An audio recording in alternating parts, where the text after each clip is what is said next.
Mesdames et messieurs, bienvenue à ces plateaux spéciaux organisés à cette occasion de la réflexion sur l'économie de notre pays.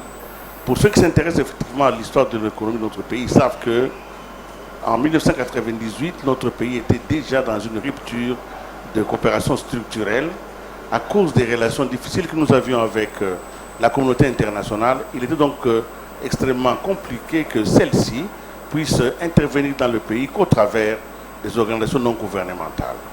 Il a donc fallu attendre 2001 à l'avènement d'un nouveau régime avec Joseph Kabila pour que soit créé un bureau de coordination de cette aide internationale qui s'annonçait.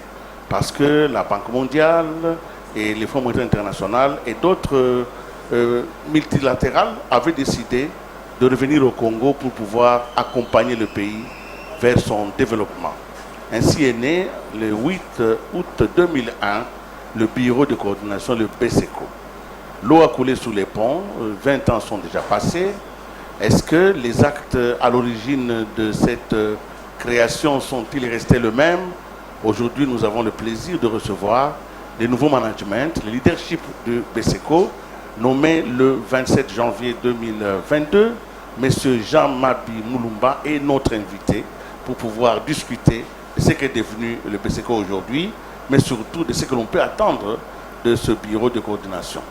Pour parler sur ce plateau, je ne suis donc pas seul, j'ai le plaisir d'avoir à mes côtés Jean-Marie Kassamba, qu'on ne présente plus, directeur général de Télé 50 et aussi président de notre organisation quinoise. À ma gauche, non le moins talentueux, mais en tout cas Oscar Mbal, journaliste de la radio nationale congolaise. Bonjour.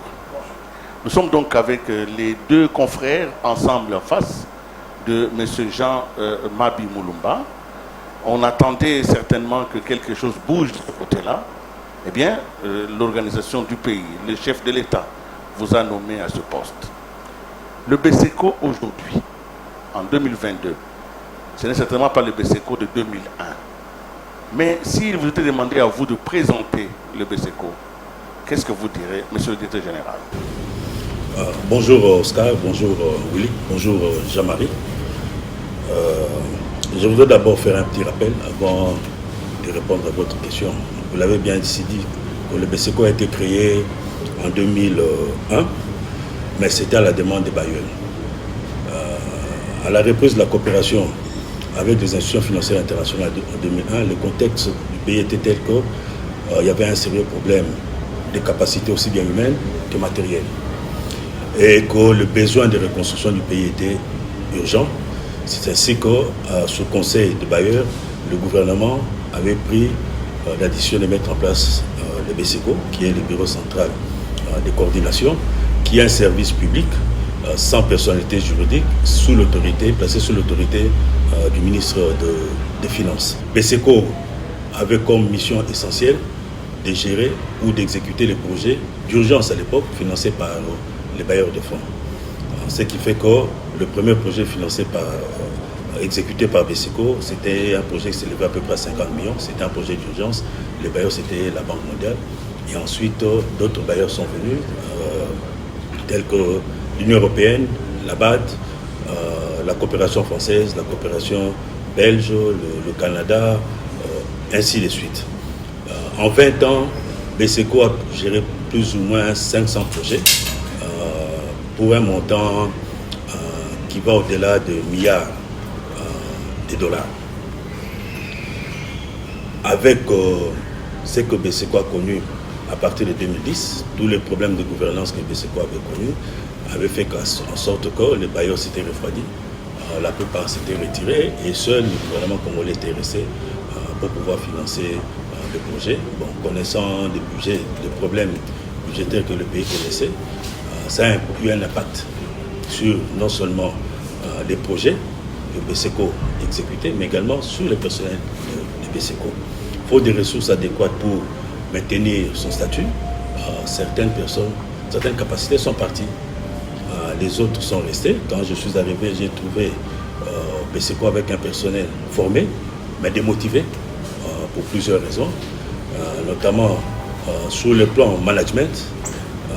Il a régné à un certain moment l'opacité dans la gestion, mais aussi le manque de transparence. Sur le plan administratif, certaines procédures étaient dépassées. S'il y avait plus d'équité, donc il y avait des camps, certains qui étaient favorisés, d'autres non favorisés. J'ai trouvé en fait une majorité silencieuse. Donc ce qui fait que le travail ne pouvait pas être fait de bonne manière. Jean-Marie Kassamba. Je peux continuer. Je vous en prie. Sur le plan matériel aussi, j'ai trouvé BESECO avec un parc informatique déjà dépassé, pas de chars automobiles.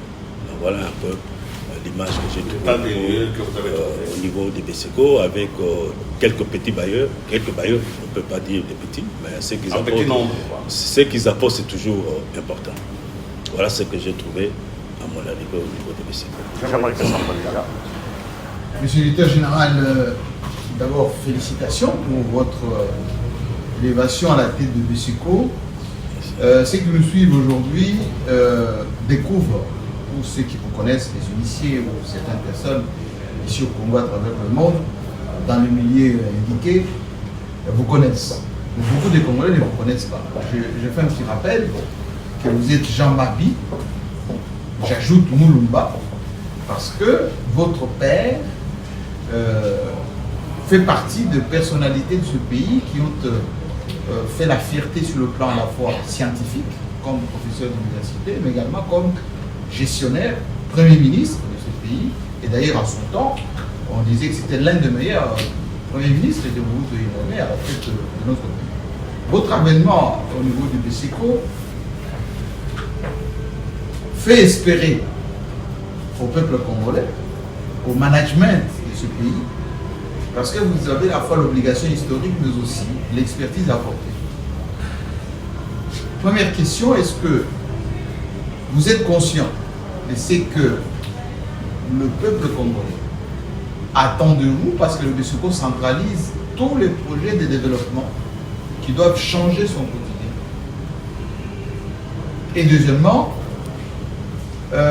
eu égard à ce que vous avez présenté comme état des lieux de BESECO, à quelle échéance vous pensez redonner les lettres de noblesse à ces bureaux qui ont été mis en place par Joseph Kabila pour piloter des projets au-delà de ce que le gouvernement a fait, au-delà de ce que le gouvernement provincial ou même certains services de l'État font. Voilà les deux questions fondamentales que je vous pose dans un premier temps. Oui, je suis convaincu que les attentes de la population sont énormes.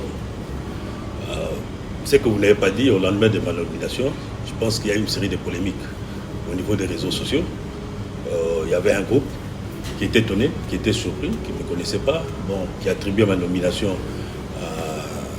à certaines raisons, ainsi de suite. Mais j'étais quand même surpris, il y avait beaucoup de gens, même ceux qui ne me connaissaient pas, qui répondaient à ma place, qui m'ont défendu. Mais je pense que j'avais pris positivement la réaction négative de cette partie de la population. Ça m'a montré en fait que BESECO, c'est un outil important, c'est un instrument important. Comme je l'ai dit, les attentes sont importantes. C'est qu'il fallait les rassurer.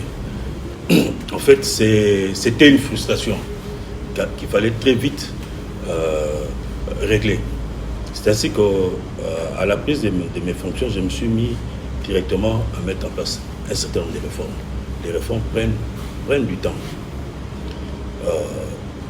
J'ai commencé d'abord par mettre en place des procédures assez claires.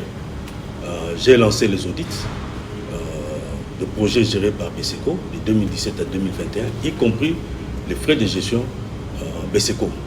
Donc l'idée, c'est renforcer la transparence, mettre à la disposition du public ce que BESECO a fait et éventuellement partir sur de bonnes bases. Parce qu'aujourd'hui, si on veut réformer, nous devons avoir un état des lieux. Ce sont ces audits qui vont nous permettre d'avoir un état des lieux.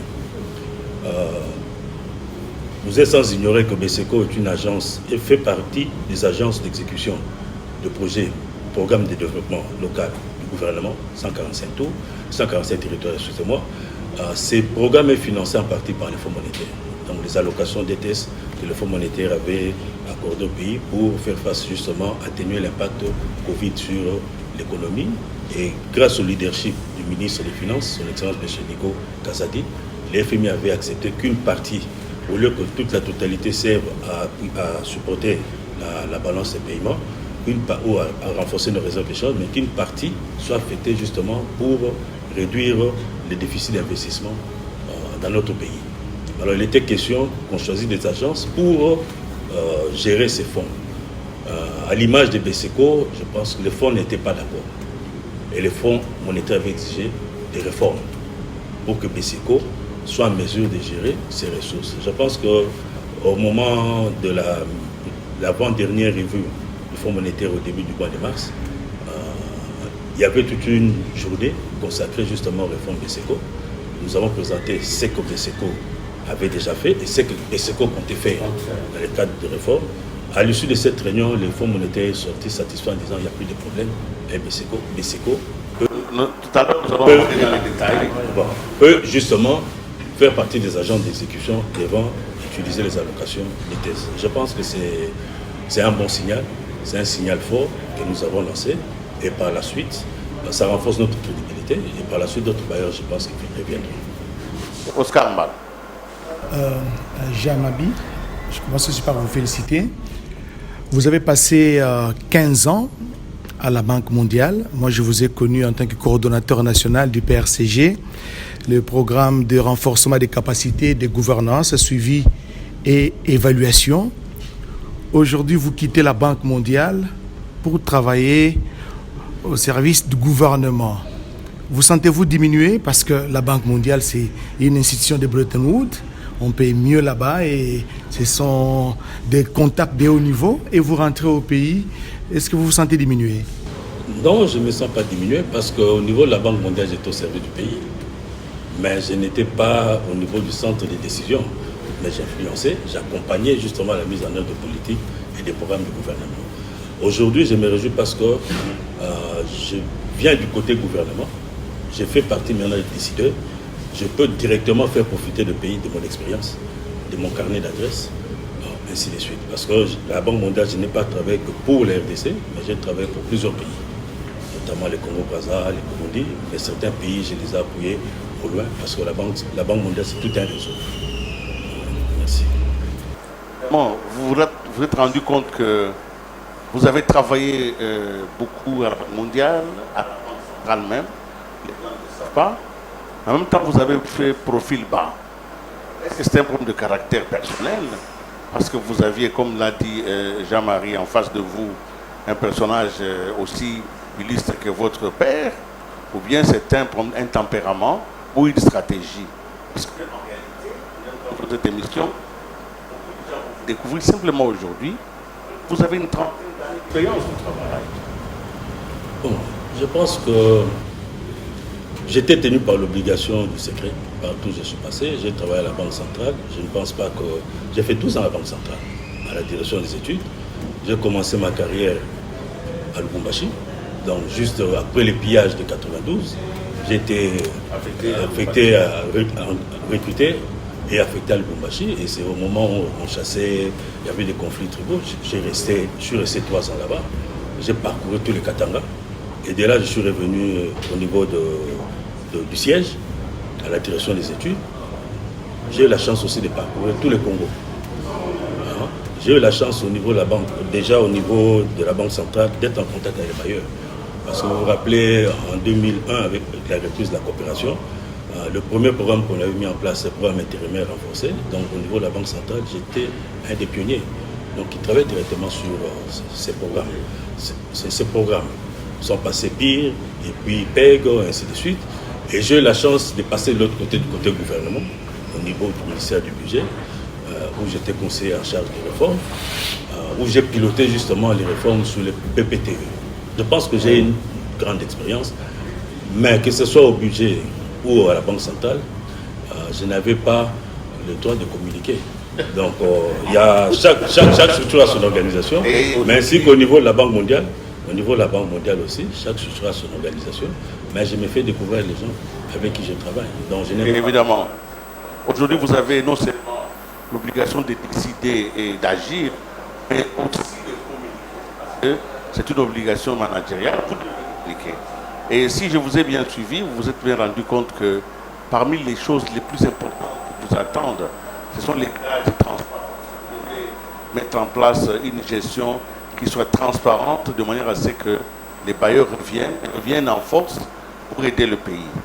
Mais alors, en ce qui concerne cette transparence, quelles sont les mesures que vous mettez en place, les réformes elles-mêmes, sur comment vous travaillez pour que ce qui a été déploré, c'est-à-dire l'opacité, une affectation des ressources sans traçabilité, que tout ceci ne soit que le passé. Qu'est-ce que vous avez mis en place comme stratégie? En fait, nous avons la stratégie, c'est même au-delà de la transparence, c'est la promotion de la transparence et de la redevabilité. Transparence, ça signifie que nous publions tout ce que nous faisons. Nous pensons que les ressources qui sont mises à notre disposition sont les ressources de la population congolaise, mais sont des ressources pour lesquelles nous devons rendre compte au gouvernement. Donc, les audits, comme je l'ai dit, les audits qu'on conduit, nous allons publier les résultats, nous allons communiquer. Tous les marchés, les attributions, nous les publions. Nous allons donner la chance aussi aux soumissionnaires qui vont se sentir lésés de contester et nous allons répondre, ainsi de suite. La redevabilité, nous allons soumettre au contrôle de l'IGF, au contrôle de la Cour des comptes et au contrôle de toute commission que le gouvernement voudrait bien mettre pour s'assurer que les ressources sont bien gérées. Je vous en prie. Justement, des stratégies. Je voudrais savoir quelle est la stratégie justement que vous avez mise en place, parce que vous êtes à la tête du Bureau central de coordination aujourd'hui. Quelle est la stratégie que vous allez impulser, mettre en place pour justement attirer les partenaires, les bailleurs, dans ce sens que dans l'ancien temps, 94% des ressources financières qui étaient mises à la disposition du BCECO venaient du gouvernement. Les 6%, c'est la Banque arabe de développement. Est-ce qu'aujourd'hui la tendance a changé et quelle est la stratégie que vous allez faire? Je pense que la tendance est en train de changer, je vais y revenir. Mais la première chose avant d'évoquer la transparence ou la redevabilité, il faut avoir des procédures, des règles de jeu claires, connues de tous, pour éviter aussi l'opacité. Je vais à le dire, nous sommes en train de renforcer tout ce qui est procédure en termes de passation des marchés, en termes de gestion financière, en termes de contrôle, ainsi de suite. Aujourd'hui, le contexte a changé. Les pays ont adhéré à tout ce qui est changement climatique. Nous devons aussi nous positionner, renforcer aussi nos procédures pour justement nous conformer à tous les aspects de changement climatique, notamment nous conformer à tout ce qui est environnement et sauvegarde sociale, des gender dans les gens, qui est très important, le respect des peuples autochtones, ainsi de suite. Donc c'est ça un peu que nous mettons en place. Et puis, nous devons nous soumettre à l'exercice d'audit. Tous les comptes qu'on met à notre disposition, nous devons recruter des auditeurs externes. À l'heure actuelle, nous avons des auditeurs externes qui sont chez nous. Nous mettons à leur disposition. Ils travaillent à toute indépendance. Les conclusions de leurs missions, nous allons les publier. Évidemment, si ces conclusions donnent lieu à un plan d'action, régulièrement, nous allons faire le point sur l'état d'exécution de ces plans d'action et les rendre publics. Jean-Marie. Monsieur Yacter, il y a aujourd'hui une appréhension dans l'opinion en ce qui concerne le projet 145 territoires. Ceux qui nous suivent aujourd'hui ici au Congo et à travers le monde ont la peur au ventre que cet argent, plus d'1 milliard de dollars, risque d'être détourné encore comme on a vécu dans les projets précédents. Il se murmure qu'il y a des politiques qui sont en train de monter des sociétés pour capter cet argent. Mais tout le monde sait que le BCECO sera au centre de la gestion avec le ministère du Plan de ces 145 territoires.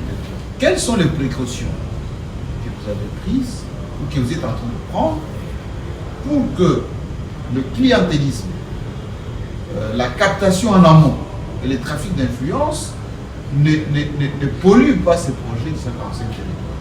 Ça, c'est de 1. De 2, quels sont les partenaires, le nouveau partenaire, ou un peu aller dans le sens contraire, c'est que vous avez dit de gros partenaires, vous avez de petits partenaires, en quelque sorte renforcés, sur lesquels vous pouvez dire aujourd'hui, on peut compter sur eux pour que le BCECO ait enfin les moyens de sa politique. C'est vrai. Je pense que Le PDL 145 territoires, nous l'avons préparé avec le gouvernement. D'abord, la première stratégie, donc, c'est qu'on la concurrence sera en fait au centre pour l'attribution. Il n'y aura pas de gré à gré? Non, je vais vous expliquer. Pour l'attribution des marchés, oui. Je peux dire entre parenthèses, les gré à gré, ça fait partie aussi du mode de sélection des prestataires. Mais il y a des conditions pour accorder des marchés, des gré à gré. Et quand on regarde aujourd'hui tous les marchés contenus dans les PDL, il n'y a pas un marché éligible au gré à gré. Même si le délai est contre nous, mais tous ces marchés ne sont pas éligibles au gré à gré. Et l'avantage que BSECO a, nous avons aujourd'hui dans notre base de données ce qu'on appelle les agences locales d'exécution, avec qui nous avons travaillé pendant longtemps, qui ont l'expérience, ainsi de suite. Nous allons aussi nous appuyer sur eux pour pouvoir justement exécuter ces marchés. Je l'ai dit, nous allons publier aussi toutes les attributions, de sorte que celui qui se sent lésé, en disant, un peu comme aux élections encore, j'ai été lésé. Je vais en contentieux. Il va faire recours et l'ARMP pourrait intervenir, parce que c'est le rôle de l'ARMP. Donc je pense que ces projets aujourd'hui qui, à nos yeux, constituent en fait la réponse du chef de l'État aux différentes préoccupations exprimées par les différentes couches de population, nous avons intérêt à ce que ces projets se réalisent dans de bonnes conditions et que ça donne... Toujours la même question là, de manière précise, est-ce que dans les 140 territoires, vous allez vous occuper de tous les 145 ou bien qu'on vous a donné un champ d'exécution de ce projet? Sur les 145 territoires, BSECO va intervenir sur 48 territoires répartis dans 9 provinces qui sont les Haut-Uélé, Ituri, Nord Kivu, Kasaï oriental, Kasaï central, Lomami, Okatanga, Lualaba et Olomami. Justement par rapport à ces vastes projets de développement à la base des 145 territoires, vous avez dit que le temps est contre vous. Je sais que vous avez une année pour présenter les résultats, justement. Qu'est-ce qui est déjà fait? Parce que le temps est contre vous et vous devez, comme on dit, disent les Anglais, tout catch après gagner le temps. Oui, donc nous avons déjà, pour ce qui concerne, il y a plusieurs composantes. Nous avons la composante amélioration de l'accès à l'éducation, amélioration de l'accès à la santé, de qualité, tout ça. Nous devons construire des écoles, des centres de santé, des bâtiments administratifs pour les administrations du territoire, c'est dans le cadre du renforcement de l'autorité de l'État, des habitations aussi pour les autorités locales, pour ne plus entendre que bon, quand un magistrat est affecté dans un territoire qui disent non, les conditions ne sont pas réunies, bon, il ne part pas, mais maintenant nous allons donner l'occasion à ceux qui partent, et comme il y a des centres de santé qui seront construits et équipés, il pourra se faire soigner. Donc, le chronogramme que nous avons fait, parce que nous avons déjà les plans types qui sont faits et convenus avec les ministères sectoriels, notamment pour les écoles. Il y a les plans types approuvés par les ministères de l'EPST. Pour les centres de santé, les plans types ont été approuvés par le ministère de la Santé. Pour les bâtiments administratifs, les plans types ont été approuvés par le ministère de l'Intérieur et le ministère des Infrastructures. Alors pour les routes des dessertes agricoles, le ministère du Développement rural nous a déjà donné la cartographie de ces routes. Nous, de notre côté, nous avons déjà recruté 48 architectes et ingénieurs qu'on va, de la semaine prochaine, envoyer dans les territoires pour prélever des données qui vont nous permettre de monter les dossiers d'appel d'offres. Donc selon notre chronogramme, d'ici le 1er juillet, nous serons en mesure justement de lancer les appels d'offres pour recruter les prestataires. Pour que les personnes qui vont travailler dans les prestataires. Les prestataires, oui. Donc, ce que nous avons prévu est que, normalement, la construction des écoles, des centres de santé, en principe, c'est 4 mois.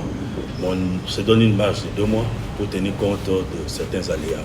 Donc, les premières écoles seront livrées, normalement, d'ici fin décembre 2022. Nous avons au total 440 écoles. Donc, sur les 440 écoles, nous avons des écoles à construire, des écoles à réhabiliter, des écoles achevées. Nous avons 220 centres de santé, 48 bâtiments administratifs. Nous avons à peu près 2300 routes de dessertes agricoles.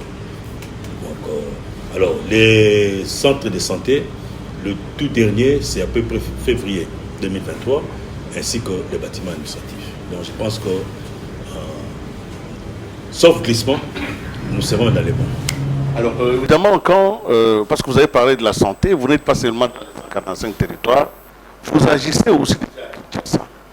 Et ici à Kinshasa, nous avons appris que vous êtes déjà intervenu pour la construction d'un premier pavillon, qui est quand même un centre important, et que vous êtes en train finalement de vouloir faire un appel d'offres pour la suite de cette construction-là. Mais en attendant que nous puissions en parler, nous sommes allés quand même visiter ce pavillon-là pour voir ce qui avait été fait justement à l'hôpital général, ex-Mamaemo, et que le BSECO, ce n'était pas directement vous, mais en tout cas votre prédécesseur ou l'administration avant, vous avez déjà financé la première partie, et maintenant on attend que la deuxième partie vienne. Nous allons poser des questions. J'aimerais qu'on puisse suivre ces petits reportages qui a été réalisé avec beaucoup de bonheur par Charles Dimandja. Hôpital Mamaemo, construit en 1912. Centre hospitalier de l'État vieux de plus d'un siècle aujourd'hui, 110 ans plus exactement. Jamais il n'avait connu les travaux d'une telle ampleur pour sa modernisation. Nous avions commencé les travaux le 20 octobre 2021. On va raser les études sur le terrain, l'option de la reconstruction de fond en comble de l'hôpital.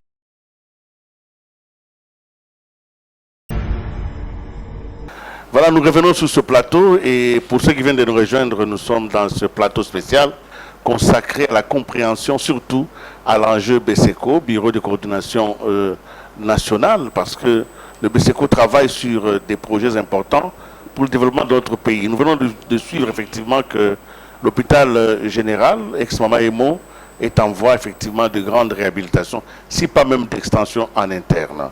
Alors, monsieur le directeur général, la question que l'on peut se poser maintenant, c'est de savoir comment vous allez faire pour résister aux pressions politiques. Parce que l'attribution de marché à Kinshasa, c'est pratiquement un labyrinthe de pressions et surtout des pressions de ceux qui ont touché au pouvoir politique. Comment vous allez faire pour que ça se passe dans les règles de l'art?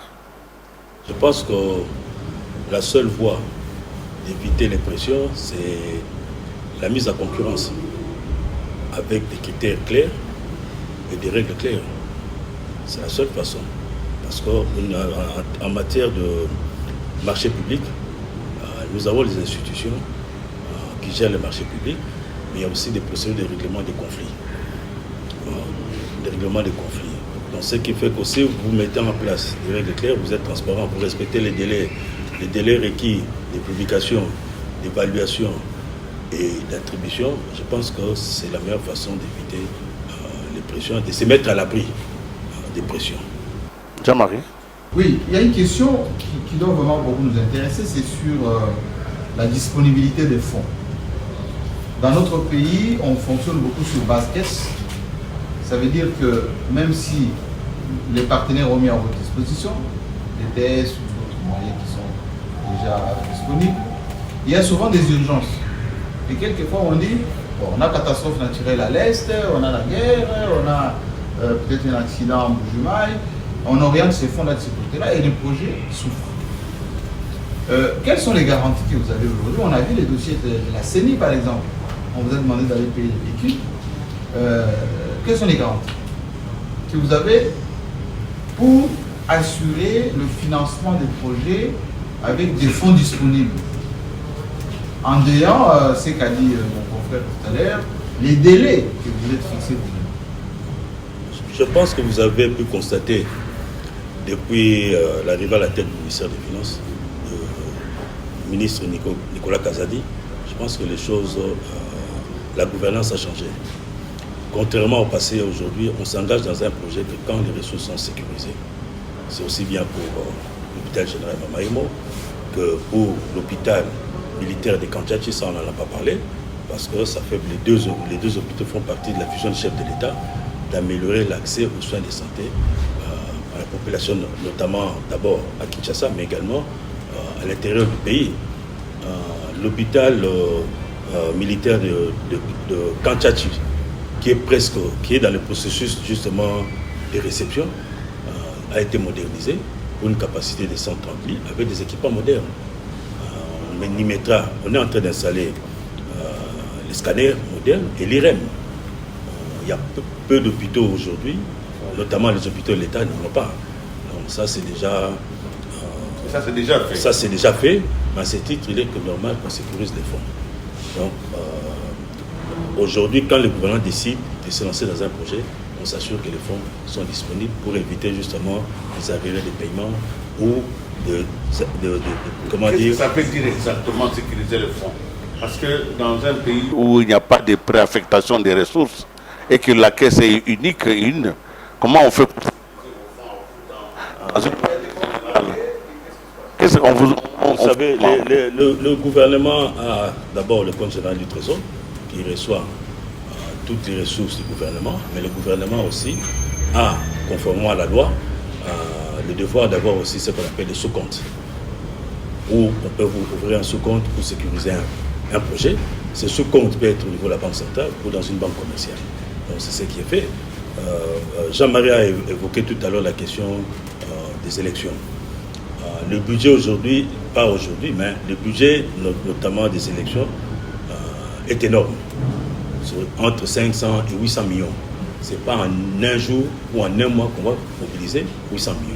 On commence par les sécuriser, ça peut aller sur 3, 4, 5 ans, où on ouvre un compte, un sous-compte du Trésor, dédié justement pour recevoir les ressources pour les élections.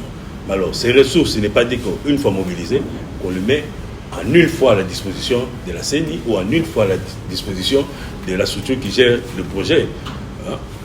Comme ce sont les ressources de l'État, on le met à la disposition de la structure concernée, on les met sous forme ce qu'on appelle mise à disposition des fonds, et la structure pour demander d'être réapprovisionnée doit justifier les utilisations.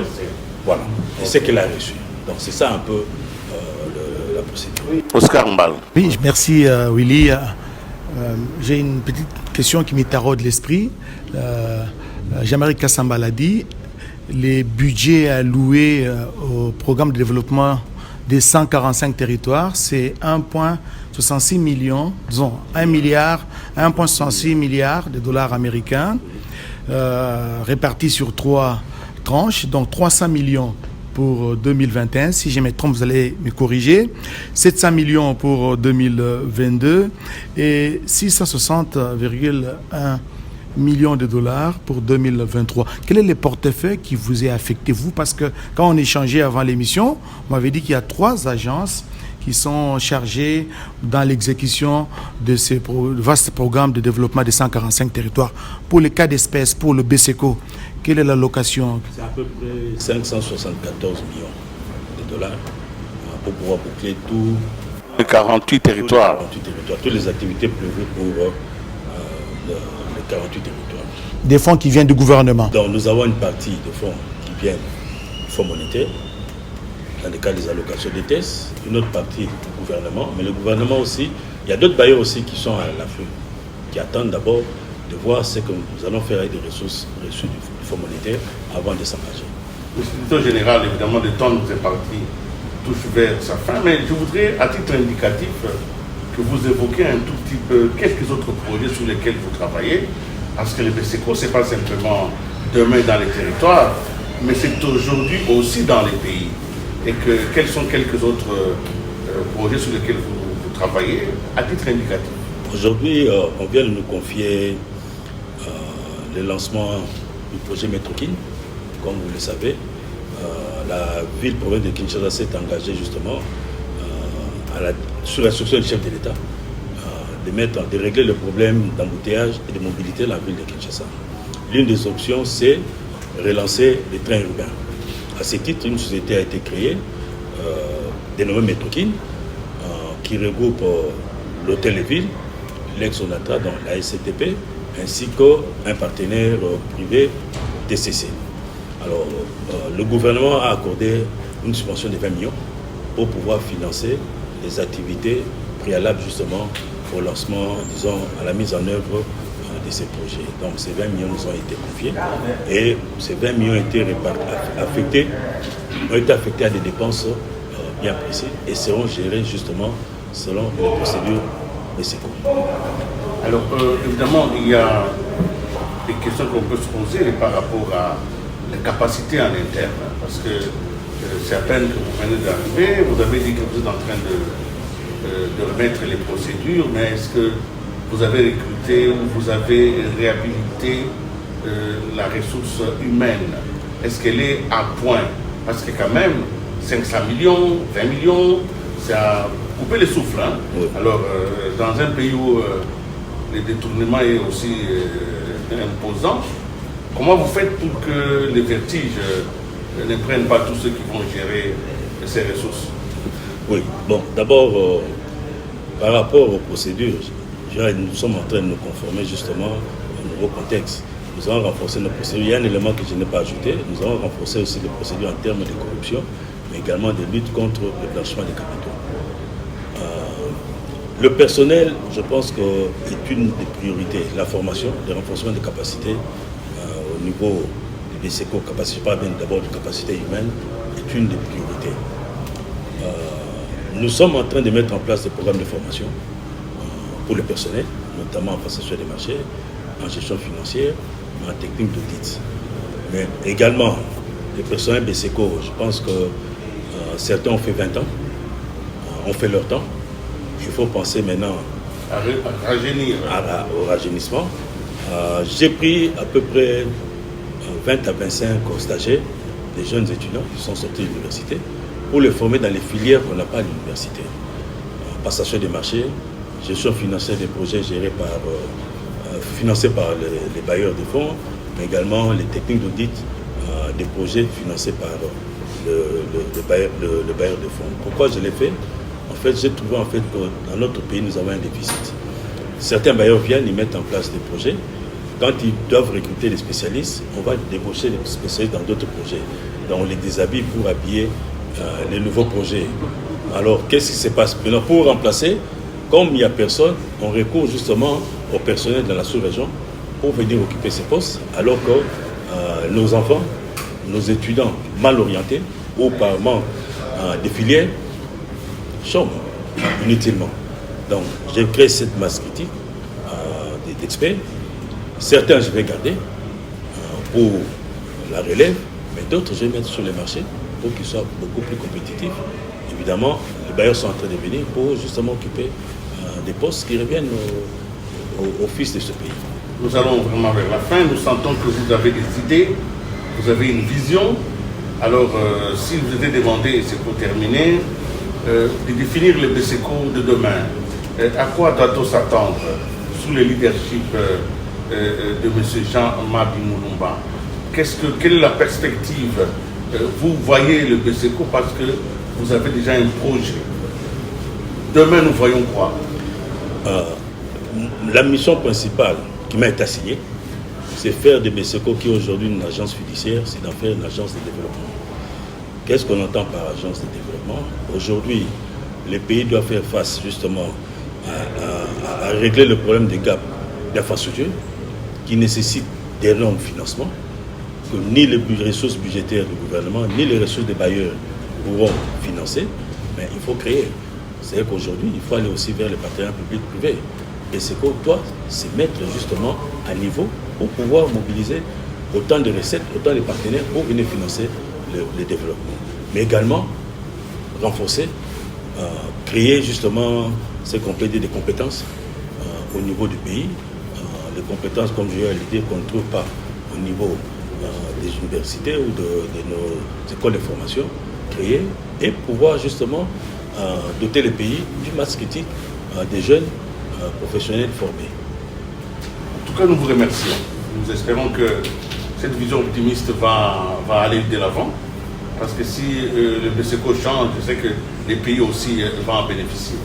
Nous vous remercions vraiment d'avoir été avec nous, mais aussi Jean-Marie Kassamba d'avoir participé activement avec toi à cette émission, et Oscar Mbal avec le talent qu'on reconnaît, mais aussi à vous, amis téléspectateurs. Vous avez été nombreux certainement à nous suivre ce soir. Cette émission qui est la première, qui a été concoctée pour vous, ne sera pas la dernière. Sur d'autres canaux, dans d'autres chaînes, avec d'autres présentateurs. Je pense que le directeur général de BESECO, qui s'est aujourd'hui livré à nous, pourra être disponible pour sa redevabilité, qui est un contrat de performance qu'il a signé avec le gouvernement de la République. Quant à nous, nous vous disons merci et nous espérons vous retrouver à d'autres occasions. Au revoir.